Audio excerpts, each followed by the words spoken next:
All right. Thank you for being here.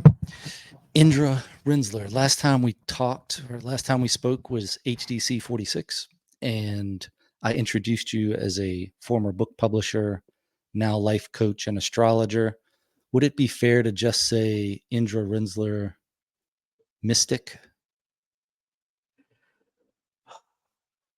Sure, everything's fair. What is it? Is it Hemingway? Everything's fair in love and war? Maybe that's Hemingway. I think we the last conversation we covered at the end how you don't feel like things matter anymore. That's an Yes. oversimplification, but so then it makes me think, what do we talk about starting out? So I could start with small talk, which is just like how you been, or I could go with the mindset of not being attached to anything. What are the pros and cons of that as you see it? That's what you're going with? Yeah, I'll go with that. Or we can always fall back with so what's new? Well, as I told you, it's really hot here. It's interesting. My sister wrote me the other day, a couple of days ago, and she's worried about the politics. And she said, "Well, what's your opinion?" And so I wrote her back, and I basically said this is that I don't really care. I'm not really excited about, and I don't want to say either choice, any of the choices. It's not about the people, but the whole thing doesn't really resonate with me, and I don't want to get into the politics. But the fact is that I said to her that it doesn't really matter, because if it goes off course, it's going to get back on course, whatever that on course means at some point. And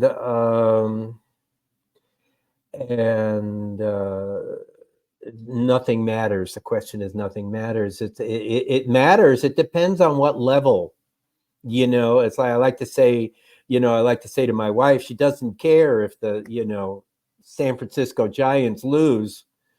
I don't really care either. Actually, I'm not much of a baseball fan at the moment, but if the Giants lose, it doesn't really affect her at all. But if you're a Giants fan, then it's a big deal. I mean, your best player gets hurt, she doesn't care. She doesn't know. But there's fans who it's a concern to. So if when you up level, you get to a level where the physical plane stuff just isn't really relevant so much anymore. That it's not it's not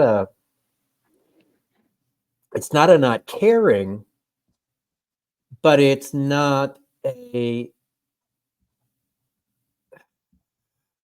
holding on to it. It's not a needing it to be a certain way. It's not that I have preferences, but I don't need those preferences to happen. The having the preference is enough. So I can see the advantage of saying, when it comes to feelings, that it only matters if it matters to you. I mean, it's more complicated than that, I think, but I can see the wisdom in that, of being able to make it through life without worrying about so much of the other things. Because if you're the only one that cares that the food in the cabinet is facing label out, then it only matters to you, because nobody else is really affected by it except you. But so who does it matter to? Well, that's just an example from the movie Sleeping with Amy, where I it understand. mattered to that guy. Okay, but I'm saying, who in you does it matter to you? Does it matter to the higher self, or does it matter to the lower self? And it ends up mattering to the personality, to the lower self. And that's not the one that's in charge. That's not the one. I don't really care about that one. Then we get back to that question of last time, which is, well, then what are we doing here? But what we're doing here is we're learning and growing. That's what we're doing. I had a client. I like that answer. I like experiencing, gaining a perspective. I agree with that. And I've thought a lot about it since then. And I think that's my working understanding or theory of life right now, of this existence, whatever you want to call it, is that we're here to experience and to feel it.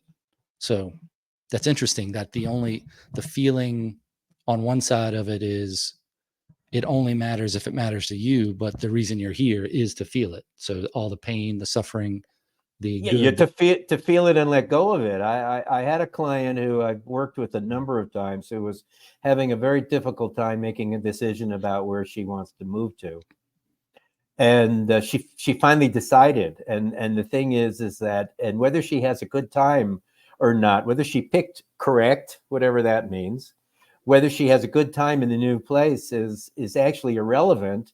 What was important to her was to go through this process of picking the place. And if it doesn't work out the next time, I think it's going to be easier for her. You know, it won't take 2 months. Maybe it'll only take a month. Maybe it'll only take 2 weeks. And maybe she'll get to a place where she'll say, and I think she's sort of at this place, is that it doesn't really matter what happens in the new place. Is that she's going through the process, is that that her attitude is the most important thing. And the end result is superfluous. You know, we don't remember whether the team won or lost, but we remember the game was important.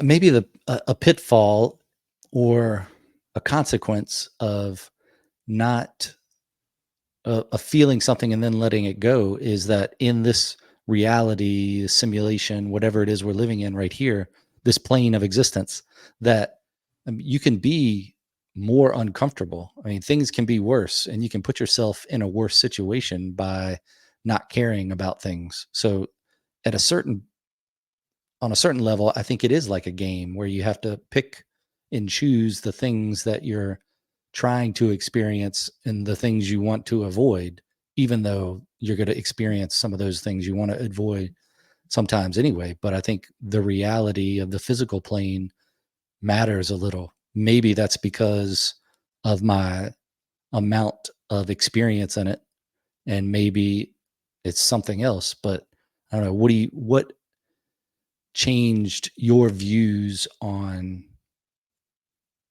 how to experience feelings along the way of existence here on this plane?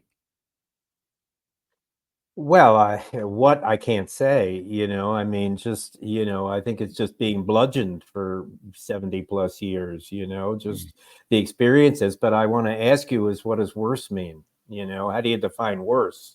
Yeah, that's a mental, you've got a mental idea of good and bad. And so I've let go of good and bad.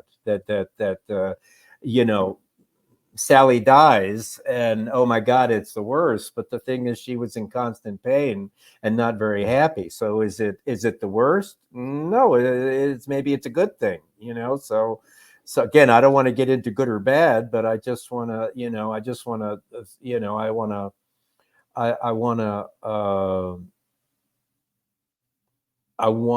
what I want to do is to make people, is to suggest, to question this whole idea of good and bad and right and wrong, and it's you know, it's for me, it's not for me, and they like me, they don't like me, and I got into a lot of uh, this is a little bit of a side thing, but conditioning. I worked with clients a lot this winter. Conditioning was an issue, and conditioning was the parents saying that, you know, the child thinking that they should be a lawyer because the parents want them to be a lawyer. And what I came to was telling people that when the parent says that, they're actually using the child's name, but they're actually talking about themselves. And so when they say, I think you should be a lawyer, they're saying, I wanted to be a lawyer. And that when you adjust your thinking to, they're really talking about themselves, they're not talking around me. I had a classic line from a client, said that her mother said that she had a fat ass. And at 19, she went to Brazil and found out that her ass wasn't so fat, Mm. you know, because the boys were all around her, you know. And I said, it's your mother's ass. And she said that's what her aunt told her, you know. So there you go. So it's a question of, to me, of readjusting our thinking to not make thinking law, and to get beyond good and bad, to get beyond right and wrong, get beyond worse or better, and just see it as it is, without any attachment to it, whatever it is. I think good or bad is a perspective. I'm not sure. I think on a macro scale, it can be a perspective that's shared by more people. Like it would be better to start your own business and be successful and live a life with the white picket fence and the pink house and the family and all that, and everybody's happy, versus being abducted and sold into slavery. And then one would be better than the other. You would look at it and go, maybe I prefer this than that.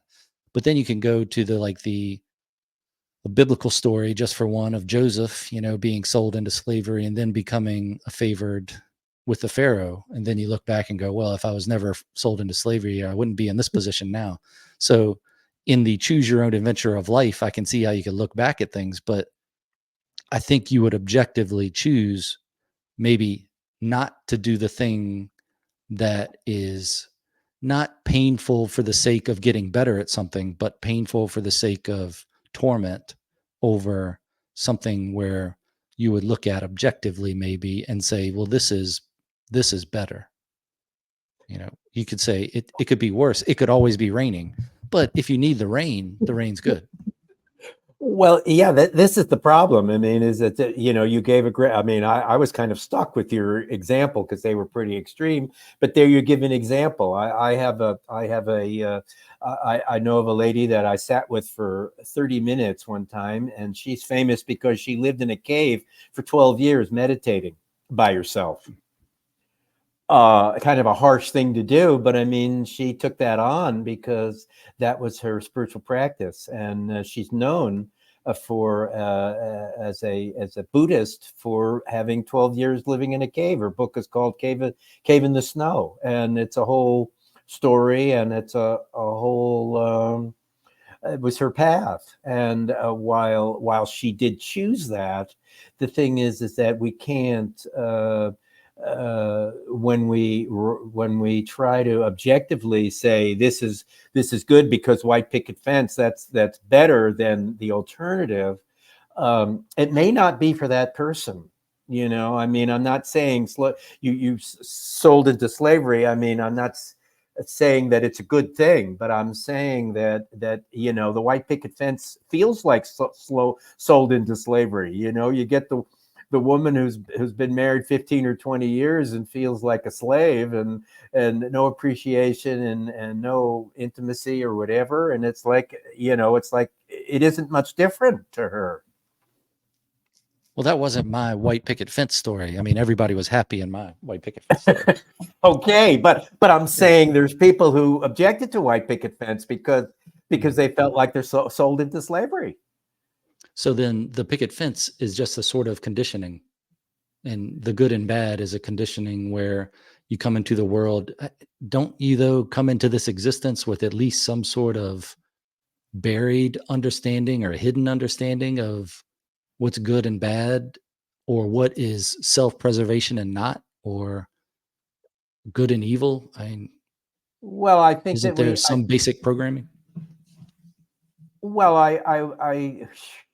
mean, I have no idea, but I mean, I think that, I mean, I can't say for sure anything, but the thing is that I think a lot of it is conditioned. I think I think the baby will play with will goo to the mom as much as the serial killer. He doesn't know it. The baby doesn't know any difference. So, I mean, I think they're in a pretty neutral spot, and I think that it goes downhill from there. I don't remember whether you have kids, but I remember with my kid at 6 months. I remember they something happens, they fall, and then they look to mom. Maybe you know this, but they look to mom, and then they go, "Should I cry and be upset, or was that a no big deal?" And if mom goes, "Oh my God, you got a boo boo, it's terrible," then they sit there and cry their head off. And if mom says energetically, not even with words that they don't understand, but just energetically, you're okay, then the kid goes, "Okay, I'm going to keep trucking." it's not about girl or boy. It's not about strong or weak. It's not any of that. It's just the energy on a very intuitive level that they feel that it's okay, and then they completely uh, uh, adjust their thinking about the situation that they just went through. Hmm. Yeah, it's The learning how to reaction be to it. human. Yeah. Yeah, learning how to deal with this plane of existence.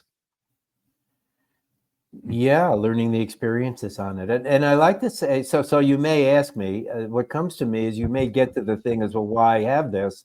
So, and maybe I said this last time, and if I did, you can stop me or whatever. But Let's hear it. so I like to say that uh, let's see what it is that I just forgot what I was going to say. Why this? Why are we here? The classic That question. Yeah, why are we here? Is that I completely lost the train of what I was going to say. It may come Okay, we'll back. pick it back up. We'll pick it Yeah. back up. So I think when I think about why this existence, I do wonder about that. And then I think, if it's for perspective and experience, which that's my top choice right now, if I had to choose one. The others would be, are we just passing the time? Are we just playing a video game on some higher level and we're immersed in this? Are we a simulation that's inside of a simulation that's inside of a simulation, and that's all the layers of existence are? And then one day you get to the outside where a programmer is, but then there's a whole nother set of questions after that. You Or might is have this some? all of them true.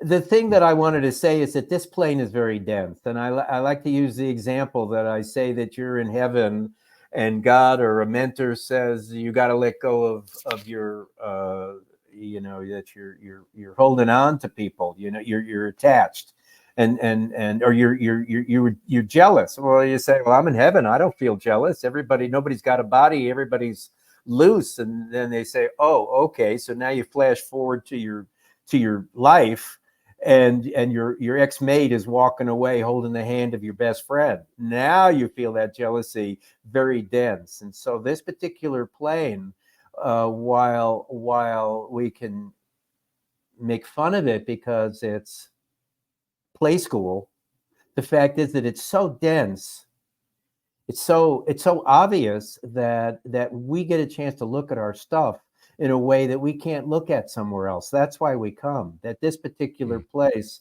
is like you can feel stuff on vacation because you're relaxed that you can't feel on regular time because you're too busy workaholicing, and then you mm. relax and you go, oh my God, my hip is killing me. Now that I stopped working, my hip is killing me. And that you feel things that you don't feel any other way because it's so dense. And I think it's kind of attractive that way. I kind of laugh at it in a way that it's so dense that we can't miss it. I mean, I like to say it's so obvious even I can see it. That's the value of it, and that's the value of it. Is that the purpose of it? I can't say. I think that would be the purpose of it, but I can't say anything for sure. And I'm happy with this. This understanding has worked well for me in the sense of taking me to my next steps, and the goal being to find a peace and happiness within, not without, because that doesn't work, but within. Yeah, I like the idea of it being a more focused view on emotion, I guess, is when people say, why are humans so emotional? I think that's the situation, is we're here to see that emotion and to feel it so we can understand it better later on, or learn how to control it, or whatever. I don't know. That part in Superman, where the newer Superman, where he says, because he's hearing everything all over the earth and seeing through things, and he says it's all so loud, it's all so big or whatever, and the mom says, just make it small. That's what you're learning here, is how to deal with emotion, but I don't understand what the next levels of existence could be like if this is the only thing that either you've ever experienced or the only thing that you're allowed to experience. You can't see beyond this, as the AI people would call it. You can't see beyond this interface, or the people that say we live in a simulation, which makes sense to me. But well, I think we do. It's all just I words. think we do experience other levels here. I think we, again, when the team wins the championship, I mean, there is a sense of, there is a greater sense that comes. The purpose of emotion is to be seen and heard. The emotion helps us to be seen. The baby cries because the diaper is wet or they're hungry, and so they get emotional. In order to be seen and heard, because there's no other way to do it. So it's like everything can get a bad rap, and emotions are beautiful. Emotional is is like an X, not a cross, but it's an X. We got a emotional. Whoa, maybe not. The coach wants the emotional player. That really feels it. So I think last time we talked, you said something about being here was being able to express yourself, because that might not be available on the ethereal plane.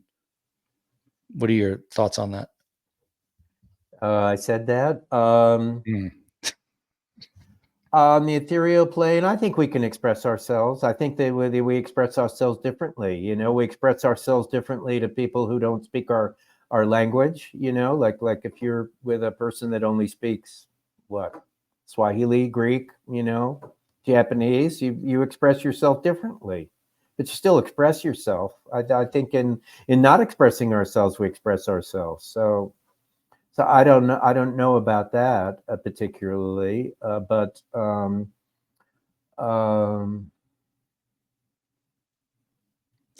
What do you think that deja vu is then? Having the feeling of having lived through something before, been somewhere before. well, I go back to when I first went to India in this life in 1986. It was more of a remembrance. I didn't think of it as a deja vu, but you can call it the same. It was more of a remembrance than a new experience, and it wasn't an experience of India particularly. I mean, it wasn't. Oh, I remember this marketplace. I mean, I'm not saying that, but it was a feeling. It was a feeling of a joy within in me. The feeling of joy, a feeling of universalness, a feeling of expansion that I remembered, and that was the feeling of India, not the specifics of uh, a particular street. I'm not saying that, but the particular feeling was one of a remembrance, and the deja vu is both, I suppose, particular experiences that we may remember, and it could be a particular feeling that had nothing to do with the people we're with or the time, or it could be a sunset. It's the experience of a sunset that may it may not even been on this earth, on this particular planet of sunset. The sun's set on all the planets, not just Earth. So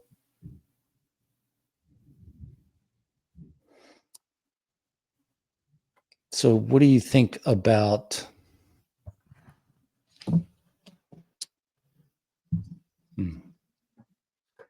I love having you to dig deep into your question bag here. yeah, if we've talked about existence, then deja vu, what do you think about the simulation theory then, that we're living in a simulation? I can't say that I've ever thought about that. We're living in a simulation. I don't Here's really my have. I don't have a feeling for it, and I mean, I would say I don't really think so. But I mean, who knows? The thing is what's on the other side? Everybody laughing, because ha ha, we fooled you, as we pass over. It could be, but I don't know. What I do believe, and I said this recently in a podcast, is that it ends up not being very many surprises. Somehow I said to somebody that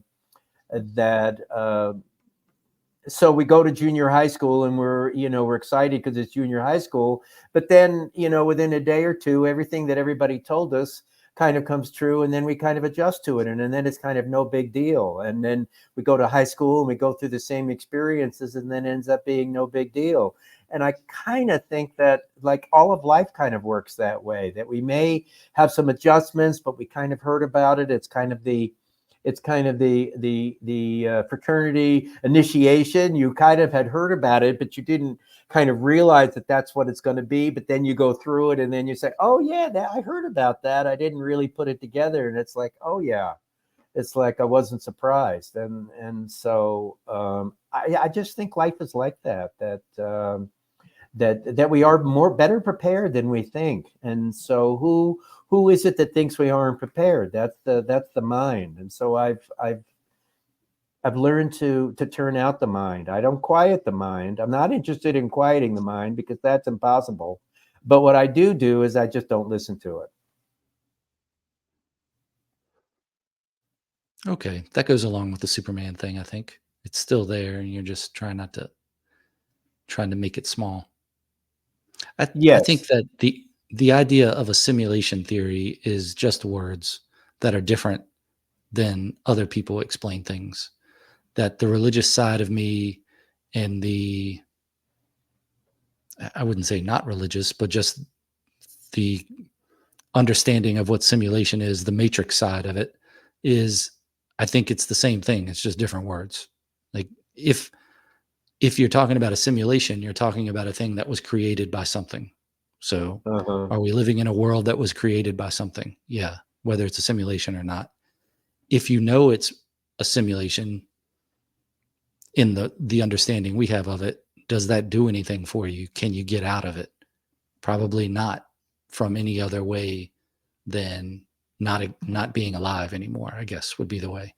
But if you chose to go into this reality or simulation or construct or whatever you call this, that if you chose it, then you chose it for a reason, or you were forced into it. You were forced into it for a reason. But if you chose it, then knowing all of those things would ruin the experience. So you can't know all those things. You can't see beyond certain things. And I think that is more of that attitude of that you were talking about, where you're not concerned with the why anymore. I think that's, for me, how I would trace it back, is say, well, it's one of those things you can't understand because you're not supposed to, and one day you will, but for now, don't worry about that part. Well, I think we do understand, but I think the thing is we don't understand with the mind. We understand with the intuition. There's some feeling inside us that intuitionally that says this is a good situation. And as you were talking, I was thinking about the mountain, the volcano, and the tea kettle. That they're kind of the same, only a much larger scale. and Okay. and and that the computer is has with the software and the hardware, we can take it back to our it's a simulation for our own human experience. The hardware being the body, perhaps, maybe the mind, maybe not, and then the software being the intellect in the mind. I'm not trying to make that correct. I'm just saying. So Mhm. everything ends up being connected to everything else, and that it ends up being that there are similarities, and in sense that is a simulation. Yes. It does make you wonder, maybe not you, but maybe you at one point. It makes you wonder, the whole, like, if we're here and we're going through this, it's perspective, it's experience, it's a focus in on emotions that maybe, or feelings that you wouldn't feel if you were a part of some altogether oneness, that I guess there's no, when you think about those things, some of those feel more right than others. And I'm not sure if they feel more right because that's just, it's the truth that's hidden from us, or if it's because of our time here, our experience here, different things we've seen, how old we are, whatever, that I just wonder if it's a waste of time to think about why are we here, or is it something that helps us deal with why we're here? Well, I think I don't think you can waste time. So I think it's it may not be the direct truth, but it's still it may not be the truth, but it's your path to get you to the truth. So did I need to get hurt with that woman? No, but I must have, because it happened, and I didn't realize that it wasn't the right person, that it wasn't a good relationship. So now I know, and can I learn that from one experience? Well, most of us don't. I mean, maybe at 50 you learn it from one experience, but I mean the 20s and 30s is about repeating these terrible experiences. Mm. The Facebook post that says that I always pick the wrong guy. Yeah, I mean that's the lesson. Stop picking them. It's how many times does it take before you learn the lesson? Well, for most people, it's 6, 8, 10, 12, 15 times that we have to learn these lessons. And we learn, okay, so then at 25, you say, I've learned my lesson. Now at 30, you're going to say, now I've really learned my lesson. And at 35, you're going to say, now it's really clear, until you get to 40 Mm. and 45 when it becomes clearer. So I I, don't think it's just the way it works. And if we get into the overthinking, when we overthink it, then I don't think we gather all that's there. hmm.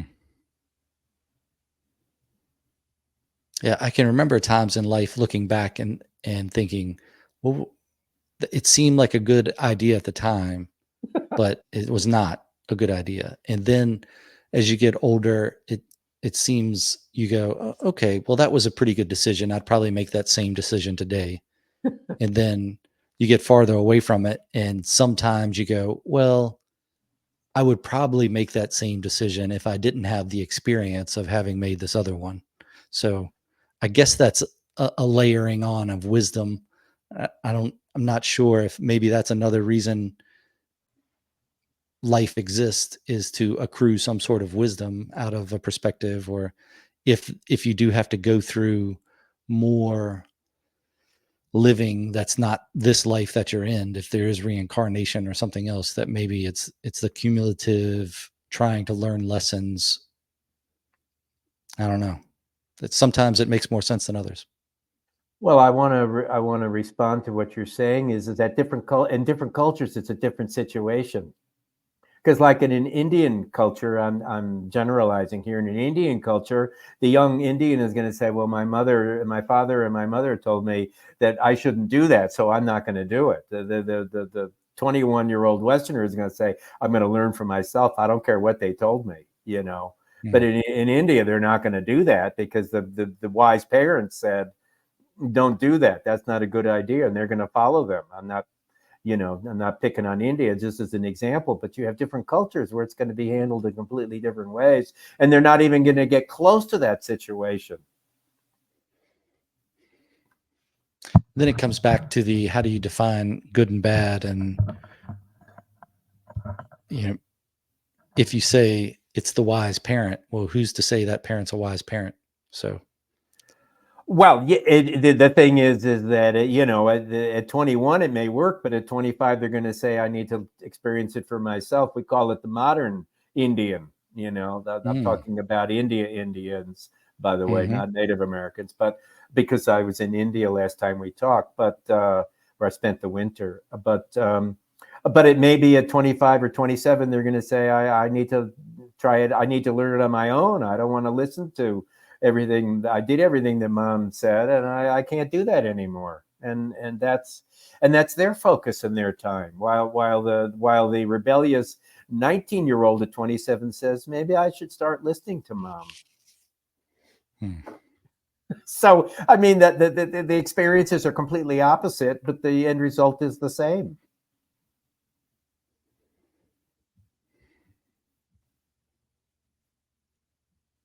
Do you look back at life with those same like milestones and say, this is when I started thinking this way versus another way, or like in a general area? Like, would the 20-year-old you and the 70-year-old you have a conversation that is what you would expect, or do you think it would be different? I don't know that I can answer that. I don't think I particularly go back in time, and I mean, I can say that was stupid, as a way to, and I might even say I'm stupid, but it's not but I don't really do that very often. It's water under the bridge, it's all makes me who I am today, and the thing is that it's. Everything is neither good nor bad. It just is, and it's a long journey. And however I got here, I don't need to go back and question it. Do you think time in general is linear or cyclical? Do you think it all happened at once, or it has a different order? Yeah, I don't know. I think time is a construct, and it's a very important construct. I call it the first concept. That as an astrologer, I go back to ancient man, and they look at the cycles. They look at light to dark, and they call that a day.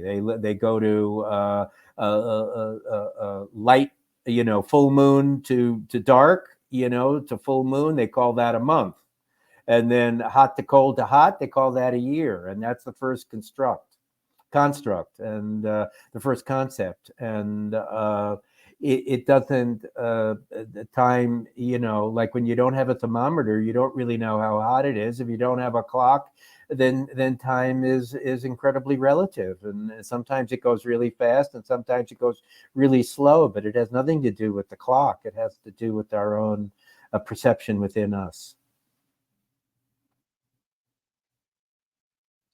Okay, that's a lot to think about.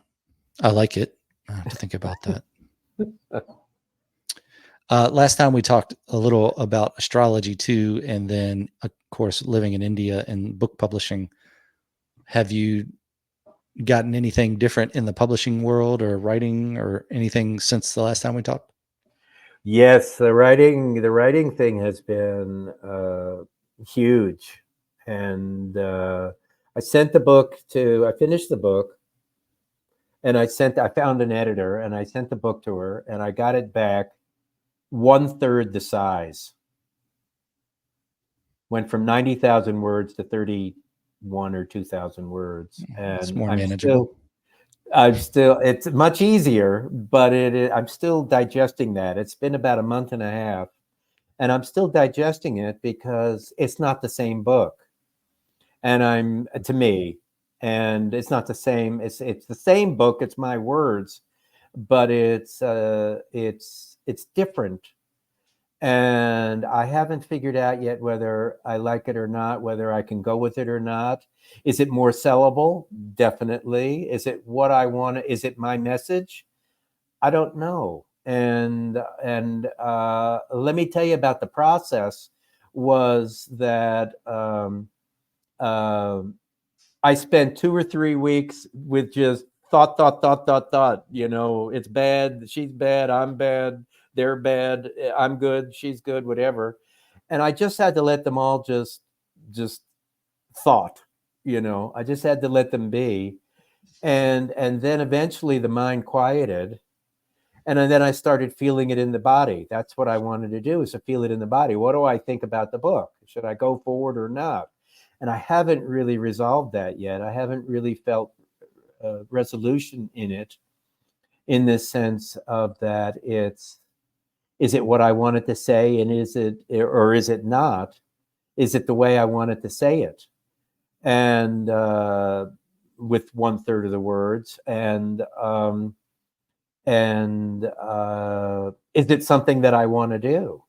Do I need to keep doing this? I haven't figured that out yet, and so I'm kind of in a void space of letting it be. I'll call it letting it be until I feel more clarity. It's not something I want to figure out. It's just something I need to feel. And so it's been difficult. It'd be difficult because well, I'll use the phrase, I'm not sure where the truth is. It's a better book, but is that the book that I want to publish? And do I want to go through all of this? Well, can you do I don't know. A short version and then a long version? Abridged and unabridged? There are a lot of possibilities. And so when I go back through it, I go through it, and I've only gone through, let's say, 1/10 of it. I haven't touched it too much, and I was working on it, and then I got busy with some other things, and I had to kind of let it go. But what I found when I was working on it is that it was okay, that I needed to. I brought in a couple of words, not 1,000 words, maybe 1,000 words total in the book, but I mean, it wasn't 90% of that what she pulled out needed to go back in. But there were a couple of places where I found that there was not enough context. There was an experience I talked about, and I felt that it needed to have the grounding of why was that experience important, and it was the beginning of COVID, and I thought that was relevant. She didn't seem to think it was relevant. I thought it was relevant. What did that take? Maybe 25 words. So it's not a big deal, but I still haven't. That's what I was getting to, was that I felt okay about it, but I needed to put in a little bit of connection here and there, and I was okay with that. And I needed to take it further and read more of it to find out really the truth of it. Until I read the whole thing and read the introduction, which was really changed. She said she spent most of the time on that. Then maybe I will become clearer. But because you get into this creative side of it, I pulled up I Googled writer getting your writing back from an editor, and maybe you know about this. And what they said was it was radioactive for 2 or 3 weeks, and I said, yes, I know that. And then they said, and then you can't touch it, and I said, I know that. And then you go through 7 phases of grief, more than somebody dying. And yeah, I understand that. And so whatever they said, I kind of experienced that, and I recognized it, and I just wanted to let all of that. I guess it wasn't conscious, but the feeling is to sort of leave it and coming back to it clearer. The old thing is you write a draft and then you leave it for a while and you get back to it.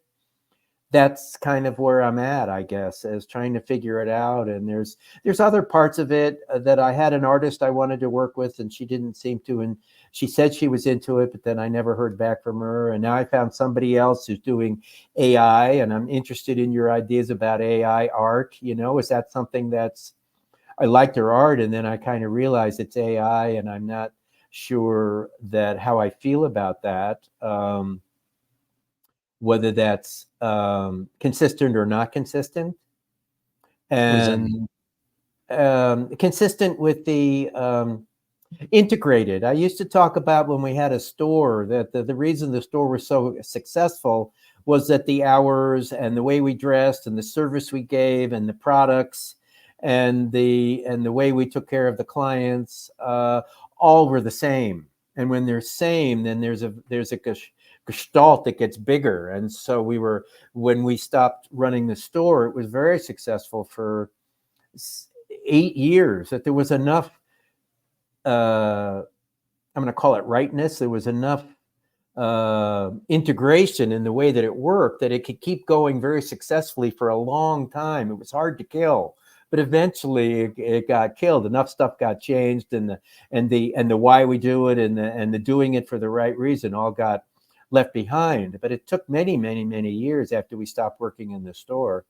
And so what I'm saying is that if I'm speaking from my heart and it's very touchy feely, and then I have AI and I don't, AI cover art, is that consistent with what I'm doing or is it not? And if you understand my question, you have some input, I'd love to hear it. How do you visualize, or how do you think of AI art being different than human art? Well, it doesn't have I mean, again, I don't know it very well, but I mean, I think of it as being more, yes, the intellect in it is the same intellect in the book, but it isn't. It's more mass produced, and it's also, I mean, not mass produced, but it's produced by computer, and it's also will the readers say, oh, it looks like an interesting book, but look, it's AI art. I had a somebody I know in the industry put up I've got a new deck coming out and I really love the art, and she was going really excited. Somebody that I've known, I've talked to actually in person one time, and she's been around 30 years doing things, so she has a new deck. And somebody said, well, that's AI art, and she said, oh, it is? I didn't know that. And they were kind of saying it with, you don't really want AI art. And I'm still sort of adjusting to that. It's not touchy feely. It's not warm and fuzzy. It's not only from somebody's creative ability. Do you think that AI learns differently than humans learn?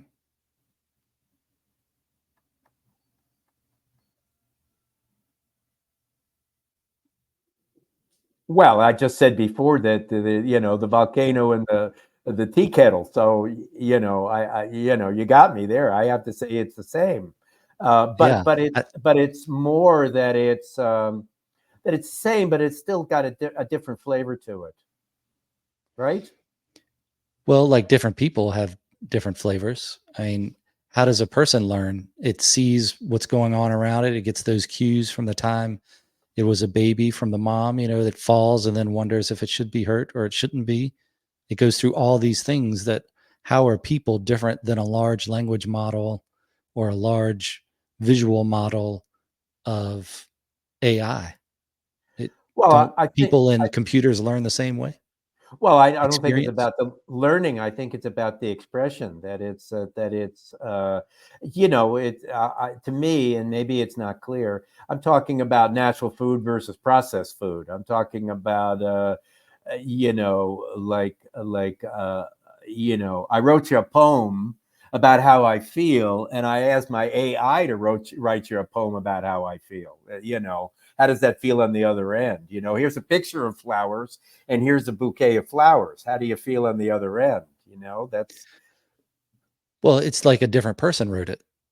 So if you're getting a different person to do your art and it's not you, then whether it's a different person that's a human or a different person that's not human, or that has taken everything it's learned from other humans, which is what every human does, takes things they've learned from other humans. It can't be that much different. There might be a little different. And if you talk about, well, there's no soul and things like that, maybe you could I mean, I'd hear argument for that more, of the AI versus the human, but I'm not sure if it's anything we can say for sure. We could say it feels different. Like it feels like people are different than AI, but I don't know. I mean, eventually, it feels like AI is going to, or computer intelligence or general intelligence is going to maybe be able to explain things better than people can explain them. Like if we can't explain consciousness, will the general intelligence be able to explain consciousness better than we can. And then are we going to go, oh, that that does seem good. That seems like a creative explanation of it. And how did a general intelligence get to creativity if we think that it's only humans that can do it? Obviously, it's more than humans that can be creative. I mean, all types of other animals can be creative. So then we're going to say, well, it's outside of the eukaryote kingdom, whatever order, whatever eukaryote is, single-celled or cell-walled organisms. They're the only ones that can be creative. Why can't a computer be creative? I think it can. Well, I don't think that's the part of it that's the problem for me. I think the problem of it is that it has a stigma in the marketplace. I mean, I guess there's that's part of it, and then I guess it's part of it is yours too, is what you're saying too. And I haven't really. This is really the first time I've started working with the AI and had this. I'm coming into it pretty cold and blind. I haven't really picked up on it in my own life, but I have this situation that the art is beautiful, but it's AI, and I just wonder, is that the expression I want? And I'll go back to, if I give a poem to my wife, she's going to really like it. But if I tell her that Joe wrote it for me for you, it's not going to be the same. Yeah, AI is like a different person.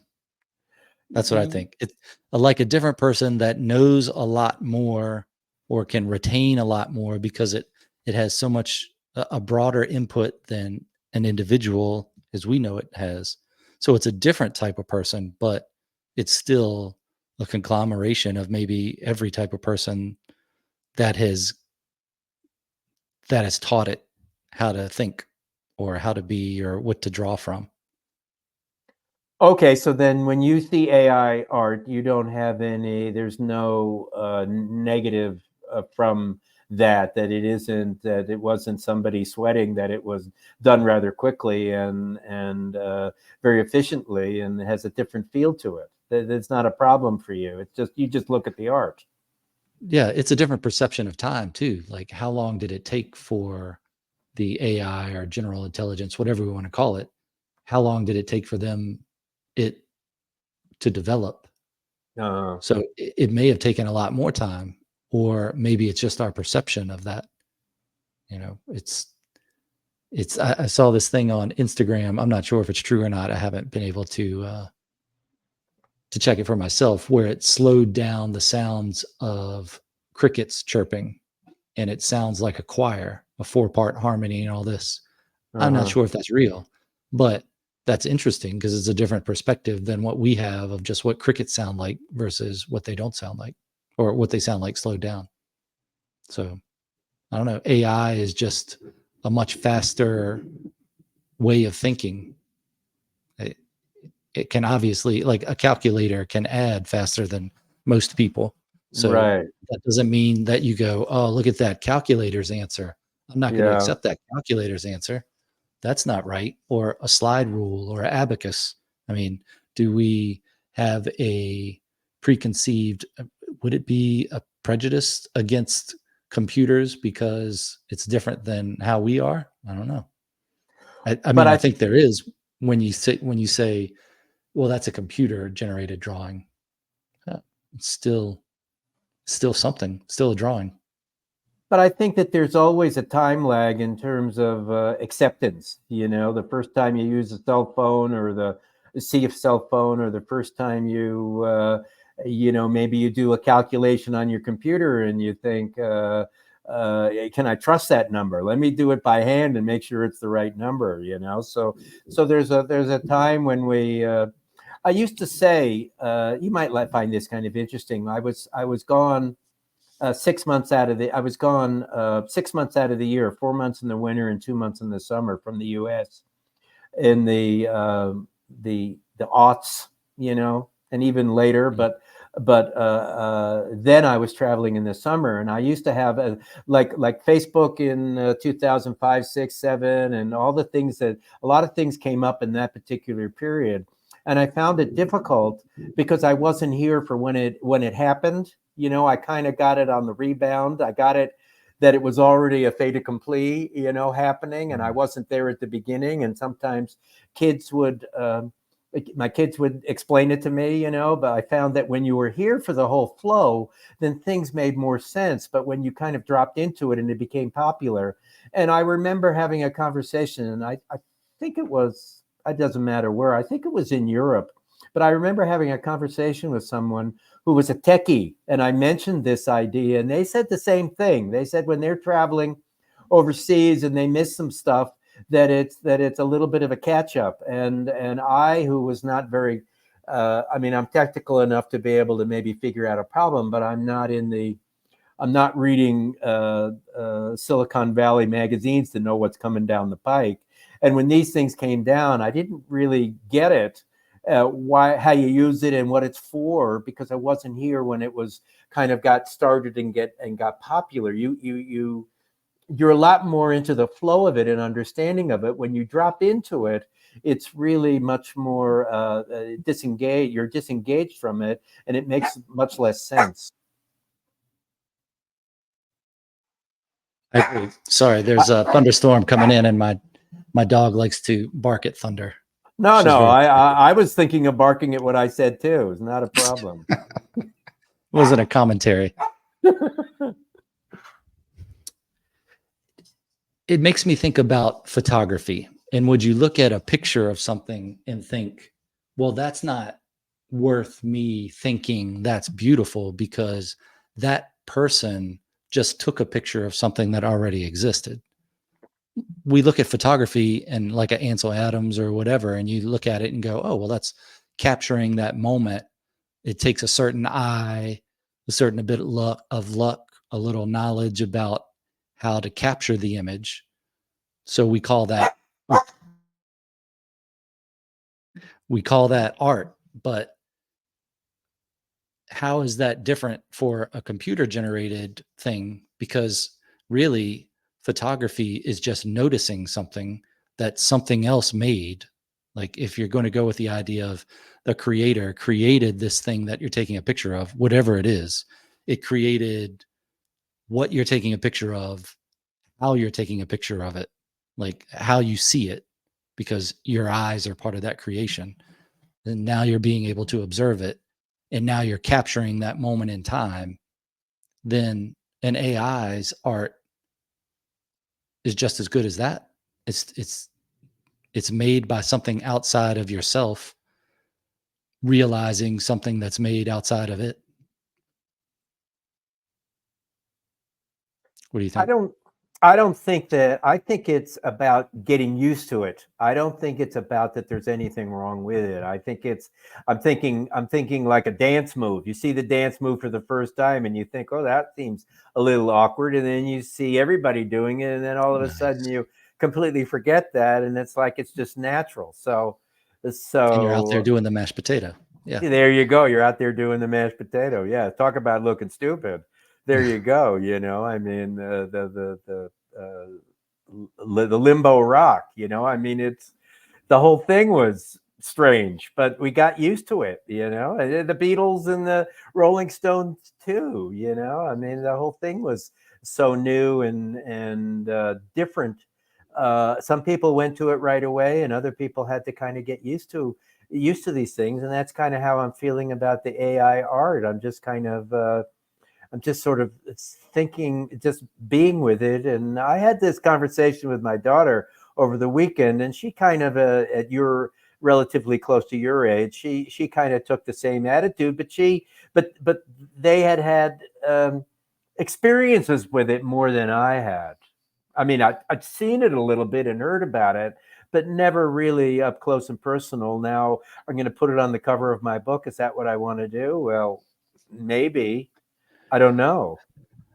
I wonder, for consideration, this has a little tie-in with the idea that you had a 90,000 word manuscript that's now 30,000. It doesn't feel like your book anymore, but it is your book. So I think the computer animated or the AI generated art is the very correct thing for the cover. because it bridges that idea of what you synthesized versus what somebody else saw in it versus what the computer synthesizes based on what it experienced through whatever model it learned to learn what you're talking about, whatever inputs you're putting in to get the art. I think that's also solving your introduction issue, because this should be talked about in the introduction of the book, and your story about traveling and then coming back and feeling disjointed from it. I think that ties in there, and maybe even a explanation of a feeling of when you were in school and the school year started, and if you were ever taken from one class and put in another, a day, a week, however long after school started, and you got into this other class, it never really felt like the class you should be in. Why is that so different? So I think there's a lot to explain, especially depending on the topic of your book. I mean, I think that would tie in well with it. Well, you absolutely, you nailed it. You know that, that not only did she say she didn't like me, but she told me she didn't like my family either. You know, so like on the way out, and I don't like your apartment and your car's a mess. So I mean, yeah. So it's all affecting me, and so the point for me. So how does it come back to me? Is what's trying to happen here? So have I gotten what I needed to from the book? I mean, I wrote the book, so if I needed to write the book, I wrote the book. Is it about other people reading it?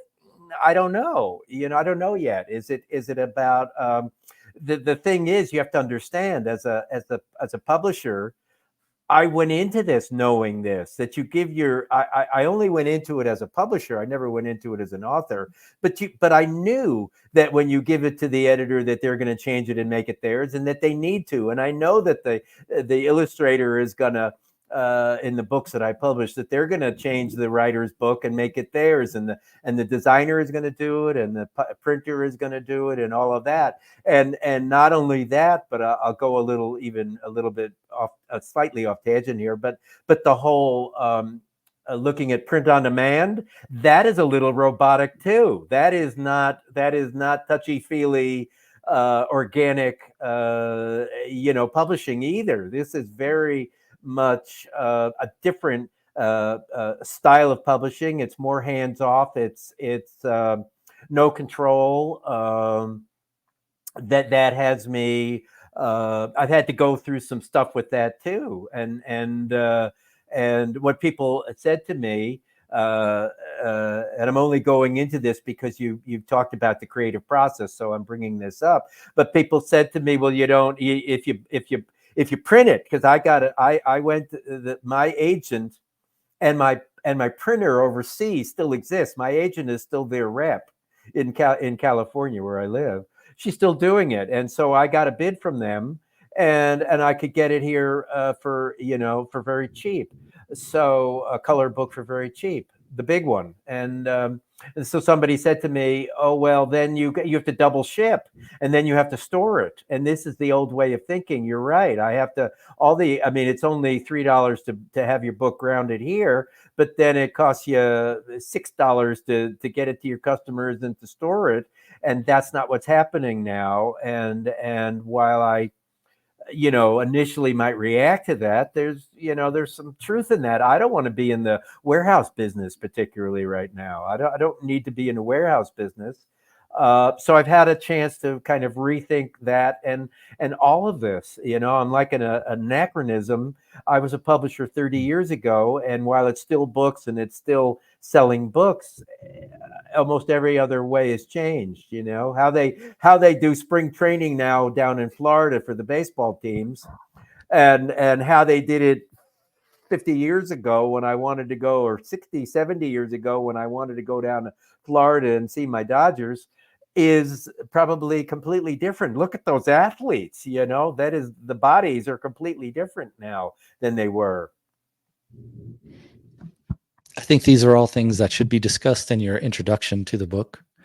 And I think print on demand makes sense at Amazon, KDP, and that stuff. I think you have a lot of control over it. I'm not coming from the traditional printing thing, but I'm not operating a print press either.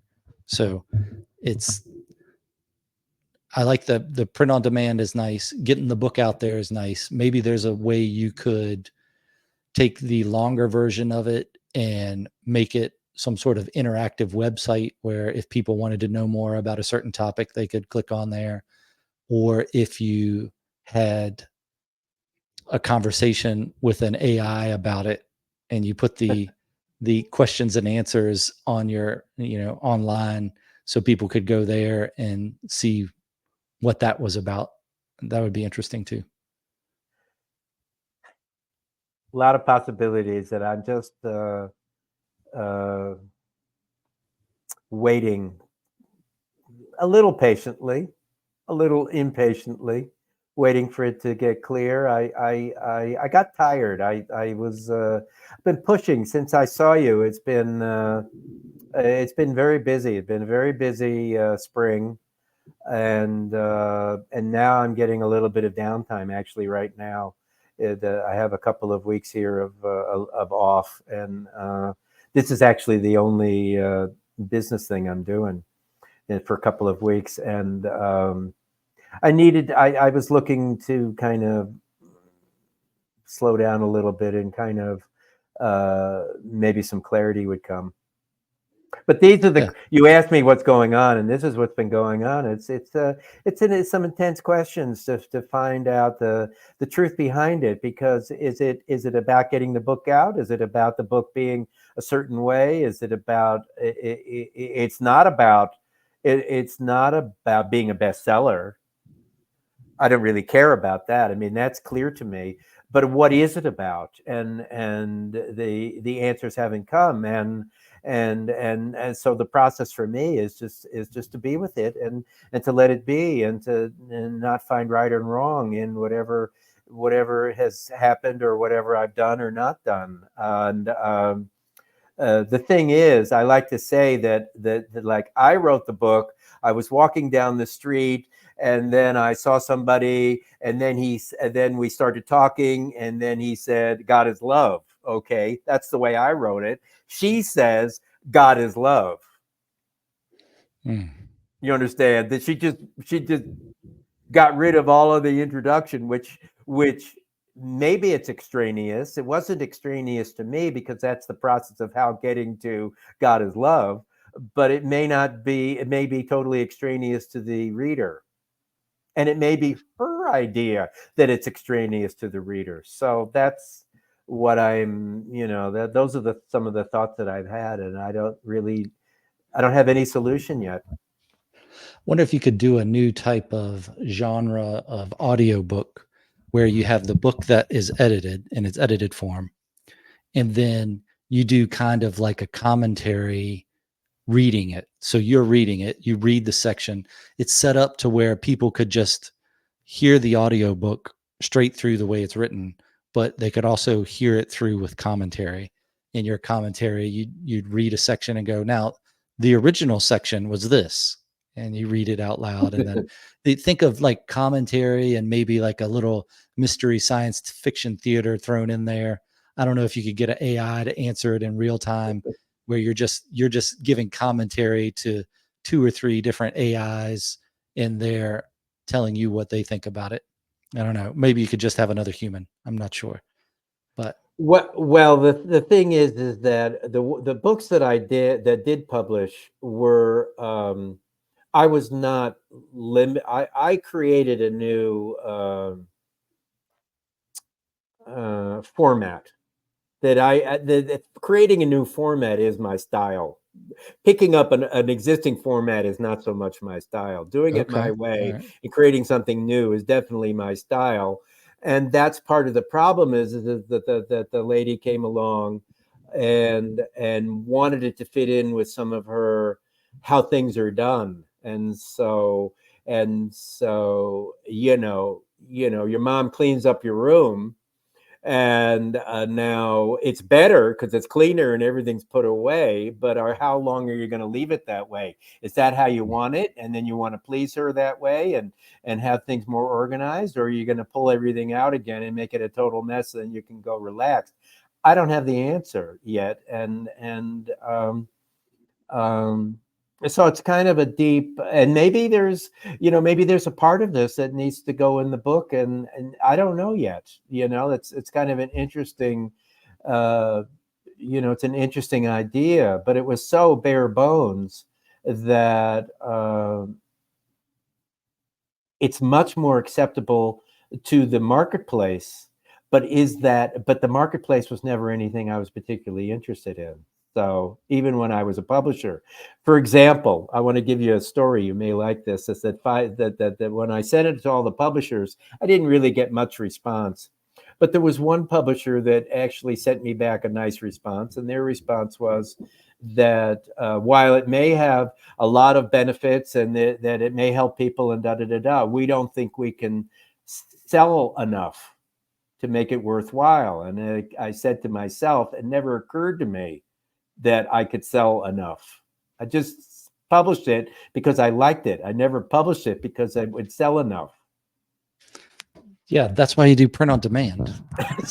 You don't worry about it. Well, they didn't seem to consider it. Well, not for them. They still they have to cover all of their costs of their whatever their costs are. That you have to print on demand, so you don't have the book sitting in inventory. You don't have a 3,000 year supply. I remember one time doing inventory on our other publishing company. They had one book that they had at the time it was a hardback. They had a 200-year supply. And they didn't have very many, but at 1 or 2 a year, it was a 200-year supply. I remember doing that inventory. But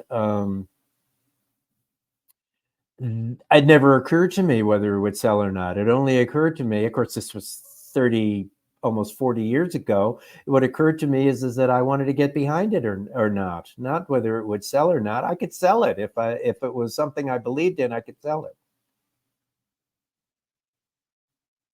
I think since you don't like the traditional format, that the putting the book out in the 30,000 word and then having some sort of commentary or some sort of unabridged, maybe talking about making that process is what the book should be about.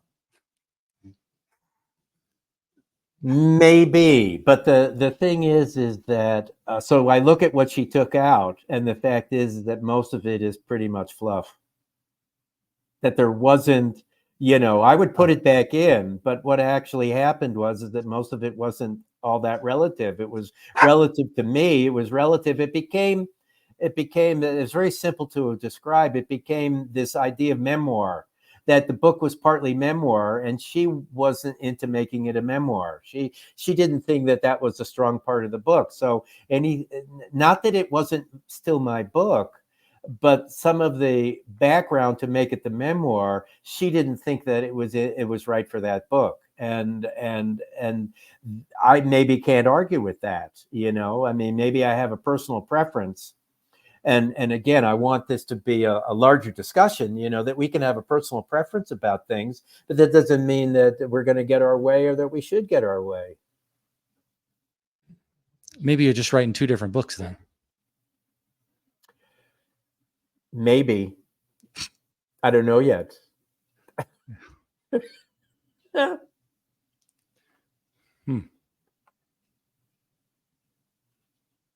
Any idea? Have you set any goals for when to be done or make that decision? Like, no. Well, I have, yes. Yeah. Well, yes and no. I had a goal. I have I'm changing. This is a little obtuse, but I'm changing planetary period. I'm at the end of a 19-year Saturn cycle, and it changes in April of 25. And I've been looking at this date for a long time. 30 years by then. Well, Yeah, almost 30 years by then, this next year.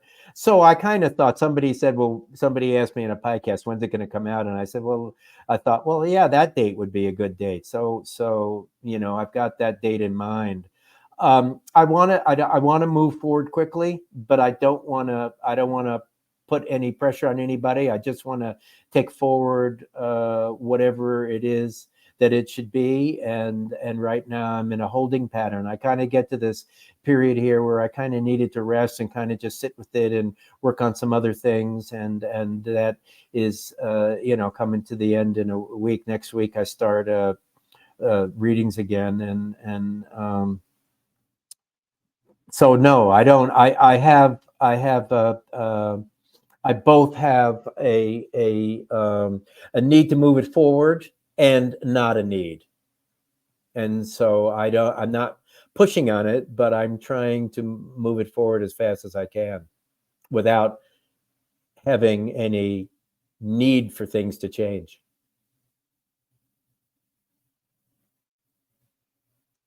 Well, sounds like it just needs to marinate a little. I think that's what it's doing. Yes, it's marinating a little, and it's getting clearer. And when I feel to get back to it, maybe then the clarity will be there. When I worked on it, I started feeling better about it, and felt the direction. And then the artist thing kind of threw me a little bit, and now I have somebody else who I feel really good about. And I'm looking for the designer. I need to put the team together. I think that's part of it. It's the process then. The process. Yeah, I'm working on the process. What is your what's the best way for people to follow what you're working on and what you're doing, or how to get in touch with you? The best way to follow what I'm doing is just to be quiet in yourself. The best way to listen to anything that I'm saying is to check the website, indrarinzler.com, or the Facebook, Indra Rinzler.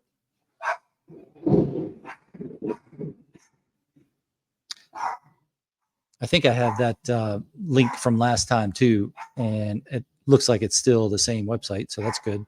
And then in the show notes, I'll have your website and your email too, if you'd like that in there, your Gmail one. Yeah, great. Yeah. I'd like to give your readers again the free offer. I assume I did that. Readers, your listeners, the free offer again. So if you're interested in your Vedic astrology chart, the Vedic astrology, the astrology of India, I'm a Vedic astrologer, not a Western astrologer. If you're interested in your chart, I need you to email me 3 pieces of information: your date of birth, your place of birth, and your time of birth, and I will send you back a chart.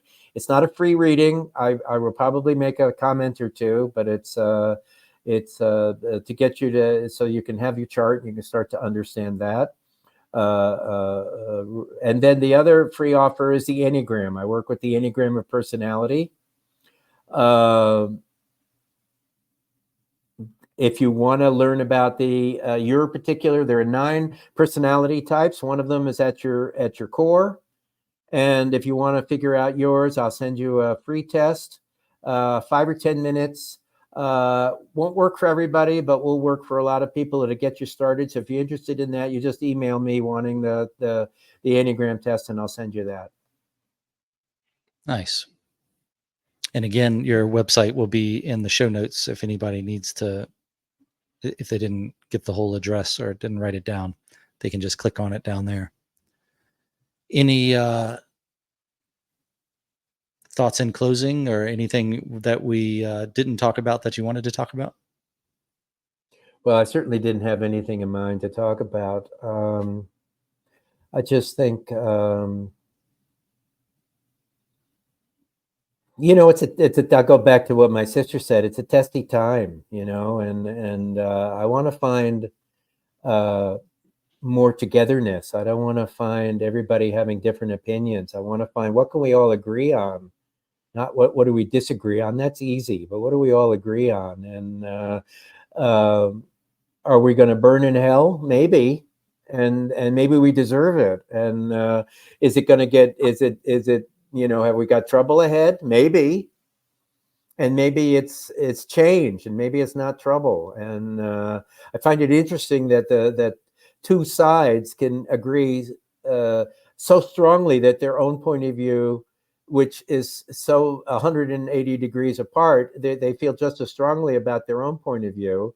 I'd rather find something that we all agree on. And so just buckle up your seatbelt. I think that there's something important that we're going through. And, we're a chosen generation here, these generations that are alive now. It's a pretty alive time. And I think there's a purpose behind it. Is the purpose to do to have it be that we never suffer? No, I don't think that's the purpose. I think the purpose is to have us grow. And so I'm just going to go with the growing, and find peace within myself, find peace and joy within myself, and not look outside. And will there be difficult times ahead? There may very well be, but we've already gone through difficult times, and the difficult times is how we grow. And so that's the message I want to leave, is just to for people to just feel the peace and love within themselves. And then I think the rest of it kind of works itself out.